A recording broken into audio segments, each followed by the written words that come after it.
কলকাতা, ভারতের বুকে এক টুকরো বাংলা। ইন্ডিয়া ভবনে আসলেই সবার একটা আকর্ষণ থাকে এখানকার হলুদ ট্যাক্সি।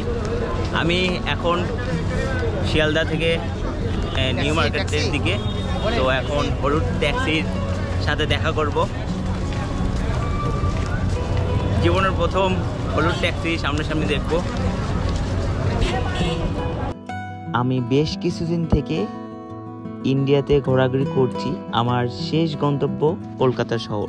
তো কলকাতা শহর নেমেই আমার প্রথম যে ভেতরে অনুভূতি জেগেছিল সেটা হলুদ ট্যাক্সিতে চড়বো। তো ফাইনালি হলুদ ট্যাক্সি ভাড়া করলাম।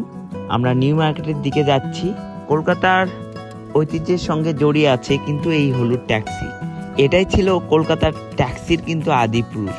দেখতে আহামরি কিছু না হলেও ভারতের এক সময়ে সরল সাদাসিধে এই গাড়ি ছিল আভিজাত্যের চিহ্ন। কলকাতা কিন্তু বৈচিত্র্যময় একটি শহর, এক আজব শহর। কলকাতাবাসী কলকাতা শহরকে বলে শহরের রানী। আর এই কলকাতা শহরটি 300 বছরের বেশি পুরনো একটি শহর। আপনি কলকাতা গিয়ে যে দর্শন স্থানগুলি দেখতে পারেন তার মধ্যে অন্যতম হাওড়া ব্রিজ। হাওড়া ব্রিজটি কিন্তু নির্মাণ করা হয়েছে 1939 সালে এবং রবীন্দ্রনাথ ঠাকুরের সম্মানে এর নামকরণ করা হয় রবীন্দ্র সেতু। আরও একটি দর্শনীয় স্থান আপনি দেখতে পারেন, তার নাম ভিক্টোরিয়া মেমোরিয়াল।